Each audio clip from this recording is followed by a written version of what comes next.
السحر إن الله سيبطله۔ السلام علیکم ناظرین، امید کرتا ہوں آپ خیریت سے ہوں گے۔ اللہ رب العالمین ہم سب کو اپنے حفظ و امان میں رکھے۔ روحانی سلسلہ کے اندر آج ایک بار پھر میں آپ کے سامنے بہت ہی اہم ٹاپک کے بارے میں بات کرنے جا رہا ہوں۔ بہت سارے لوگوں کا یہ سوال ہوتا ہے، کیا خواب کے اندر جنات یا شیاطین ہمیں آ کر ڈرا سکتے ہیں؟ کیا جو ہمیں برے خواب آتے ہیں، ڈراؤنے خواب آتے ہیں، کیا اس میں جنات کا یا شیاطین کا کوئی رد عمل ہوتا ہے؟ کیا یہ اللہ کی طرف سے ہوتے ہیں یا پھر یہ جادو کی وجہ سے ہیں یا پھر جادوگر کی وجہ سے ہیں؟ آج میں آپ کو بتاؤں گا کہ یہ جو ڈراؤنے خواب آتے ہیں، انسان ڈر جاتا ہے، کیا اس کے ساتھ جنات کا یا شیاطین کا کوئی تعلق ہے یا نہیں ہے؟ پہلی بات تو میں صاف آپ کو بتا دوں کہ جو انسان کو ڈراؤنے خواب آتے ہیں اور انسان ڈر جاتا ہے تو اس کے پیچھے جنات اور شیاطین کا ہاتھ ہوتا ہے۔ یہ انسان کو خواب کے اندر آ کر ڈراتے ہیں، اس کو دھمکاتے ہیں، اس کو پریشان کرتے ہیں۔ اس کی علامات، 4 علامتیں ہیں اس کی کہ خواب کے اندر جنات کا ڈرانا، نیند کے اندر جنات کا پریشان کرنا، اس کی 4 حالتیں ہیں۔ پہلی حالت اس کی یہ ہوتی ہے کہ جب بھی انسان پر جادو کیا جاتا ہے تو جو جادوگر ہوتا ہے وہ جادو جب کرتا ہے تو انسان کو حد الامکان اس کی کوشش ہوتی ہے میں اس کو پریشان کروں، اس کو تنگ کروں۔ وہ اپنا ہر ہتھ کنڈا استعمال کرتا ہے، ہر اپنی کوشش وہ لگاتا ہے کہ وہ انسان کو پریشان کیا جائے۔ تو اس میں سے ایک اس کی چیز یہ ہوتی ہے کہ وہ جنات کو اس انسان کے رات کو اس کے پاس بیچتا ہے، نیند میں اس کے پاس بیچتا ہے، اور وہ جنات انسان کی نیند کے اندر آ کر اس پر غلبہ اختیار کرتے ہیں اور اس کو پریشان کرتے ہیں، اس کو ڈراؤنے خواب دلاتے ہیں، اس کو ڈراؤنے شکلیں بنا کر دکھاتے ہیں اور انسان کو خواب کے اندر آ کر وہ ڈراتے ہیں۔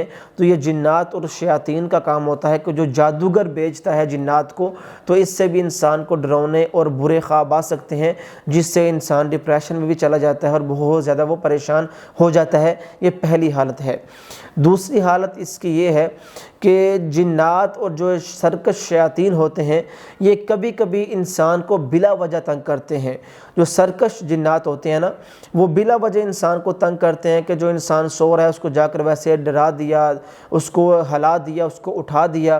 اور شیاطین کا تو کام ہی یہ ہوتا ہے کہ انسان کو، مسلمان کو اس نے آرام سے بیٹھنے نہیں دینا، اس کا جینا حرام کرنا ہوتا ہے اس نے، ٹھیک ہے؟ تو وہ بلا وجہ بھی شیاطین اور جنات انسان کو کبھی کبھار وہ ڈرا دیتے ہیں، دھمکا دیتے ہیں، جس سے انسان ڈپریشن میں چلا جاتا ہے اور اس کی نیند خراب ہو جاتی ہے اور وہ ڈر کے اٹھ جاتا ہے۔ یہ 2 حالتیں۔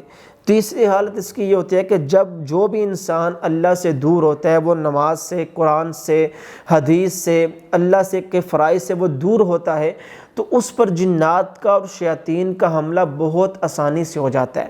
جو انسان نماز پڑھنے والا ہے، قرآن پڑھنے والا ہے، اللہ کو یاد کرنے والا ہے، ذکر و اذکار کرنے والا ہے، صبح شام کی دعائیں پڑھنے والا ہے، وہ حفاظت کی دعائیں پڑھنے والا ہے، تو اس کے ارد گرد اللہ رب العالمین ایک حفاظت کا دائرہ بنا دیتے ہیں۔ اس کے اندر جنات اور شیاطین کو، جو سرکش جنات اور سرکش شیاطین ہیں، ان کا جانا وہ ممنوع ہوتا ہے۔ اس انسان پر اس کا حملہ اتنا زیادہ نہیں ہوتا۔ جو انسان رات کو اذکار کر کے سویا ہے، آیت الکرسی پڑھ کے سویا ہے، اس کے تو جو فرشتے ہیں وہ حفاظت کر رہے ہیں، تو اس تک جنات اور شیاطین نہیں پہنچ سکتے۔ لیکن جو انسان اللہ سے دور ہوتا ہے، اللہ کو یاد نہیں کرتا، تو اس کو جنات اور شیاطین ویسے ہی بڑا پریشان کرتے ہیں۔ اس انسان تک پہنچنا ان کے لیے کوئی مشکل کام نہیں ہوتا، تو وہ اللہ سے دوری کی وجہ سے جنات اور شیاطین اس کو تنگ کرتے ہیں کہ جو اس کے ارد گرد دائرہ نہیں نہ ہوتا اللہ کو یاد کرنے کی وجہ سے، تو وہ جنات اور شیاطین اس تک بہت آسانی سے پہنچ سکتے ہیں۔ تو وہ اس کو خواب کے اندر، نیند کے اندر آ کر ڈراتے ہیں، ڈراؤنے خواب دلاتے ہیں اور وہ اس کو پریشان کرتے ہیں۔ چوتھی حالت اس کی یہ ہے کہ انسان اگر کوئی بھی ایسا کام کر دے کہ جو جنات اور شیاطین کو تنگ کرنے والا ہو، ٹھیک ہے، تو جس سے جنات اور شیاطین تنگ ہوں، اگر وہ انسان کام کرے تو پھر جنات اور شیاطین انسان کو ویسے بھی ڈراتے ہیں، اور رات کو نیند کے اندر موسٹلی وہ اس کو ڈراتے ہیں، ڈراؤنی شکلیں بنا کر اس کو تنگ کرنا، اس کے نیند حرام کرنا۔ وہ کام کون سے ہے کہ اللہ کے نبی نے فرمایا کہ آپ سوراخ کے اندر قضائے حاجت نہ کریں، پیشاب نہ کریں، کیونکہ یہ جو چیزیں ہیں اس میں جو جنات اور شیاطین کا یہ ٹھکانہ ہوتا ہے، گھر ہوتا ہے. تو اگر انسان بلا وجہ اس میں پیشاب کرے گا، قضائے حاجت کرے گا، تو وہ جنات پریشان ہوں گے، تو وہ پھر اس کو تنگ کریں گے. ایسی بہت ساری مثالیں ہمارے پاس ہیں، موجود ہیں. اس طرح اللہ کے رسول نے فرمایا کہ آپ درخت کے نیچے پیشاب نہ کریں کھڑے ہو کے، کیونکہ جنات کا جو گھر ہوتا ہے وہ درخت کے اوپر ہوتا ہے. ٹھیک ہے، درخت کی شاخوں پر جنات رہتے ہیں. تو اگر انسان پھر بھی حدیث کو سنتے ہوئے جانتے ہوئے اس پر پیشاب کرے گا تو جنات اور شیاطین اس کو تنگ کریں گے، رات کو آ کے اس کو پریشان کریں گے.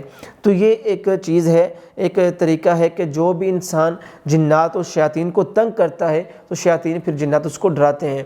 تو جنات اور شیاطین کا ڈرانا یہ حق ہے، اور یہ رات کو آ کے انسان کو ڈرا بھی سکتے ہیں. اس کی مثال میں آپ کو ایک حدیث سنا کر دیتا ہوں کہ سیدنا جابر رضی اللہ تعالی عنہ سے مروی ہے کہ رسول اللہ صلی اللہ علیہ وآلہ وسلم کے پاس ایک دیہاتی آتا ہے، اور وہ آ کر اللہ کے رسول کو اپنا خواب سناتا ہے کہ وہ کہتا ہے کہ اللہ کے رسول، میں رات کو دیکھتا ہوں کہ میرا جو سر ہے وہ کٹ جاتا ہے، اور وہ جو سر ہے وہ میرے آگے آگے چلتا ہے، اور میں اس کے پیچھے پیچھے چلتا ہوں اس کو پکڑنے کے لیے.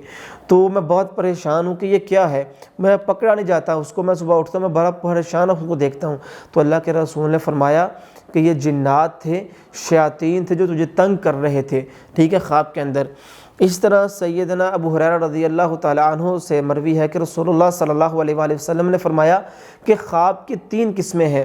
پہلی قسم کے جو اچھے خواب ہوتے ہیں اور جن کی تعبیر اچھی ہوتی ہے، اور جو اللہ تعالیٰ انسان کو اشارہ دیتا ہے کسی خواب کے اندر، تو اس کو کہتے ہیں اللہ کی طرف سے آئے ہوئے خواب. ٹھیک ہے، جو ایک 3 خوابوں کی 3 قسمیں ہیں. ایک اللہ کی طرف سے جو خواب آتے ہیں، دوسری قسم ہے کہ جو انسان سوچتا ہے وہی انسان کو خواب کے اندر زیادہ آتا ہے، اور تیسرا شیاطین کی طرف سے جو خواب آتے ہیں کہ جو وہ ہوتے خیالی خواب ہے، شیاطین اس کو ڈراتے ہیں تو انسان کو لگتا ہے وہ خواب ہے. یہ 3 خوابوں کی قسمیں ہیں، اللہ کے رسول نے فرمایا اور حدیث کے اندر آتی ہیں. تو شیاطین اور جنات انسان کو ڈراتے ہیں خواب کے اندر آ کے. تو انسان کو چاہیے کہ وہ ذکر و اذکار کرے، اللہ کو یاد کرے، نماز کی پابندی کرے، قرآن کی پابندی کریں، صبح شام کی دعائیں پڑھیں، صبح شام کے اذکار کرے، حفاظت کی دعائیں پڑھیں. تو جو بھی انسان ان کی پابندی کرے گا، آیت الکرسی کی پابندی کرے گا، سورۃ البقرہ کی پابندی کرے گا، سورۃ الفاتحہ کی پابندی کرے گا، سورۃ الفلق ناس کی پابندی کرے گا، تو انشاءاللہ وہ ان بیماری سے اور رات کو ڈرنے سے وہ بچ سکتے ہیں. اللہ رب العالمین سے دعا ہے کہ اللہ رب العالمین ہم سب کے حامی ناصر ہوں. واللہ اعلم بالصواب.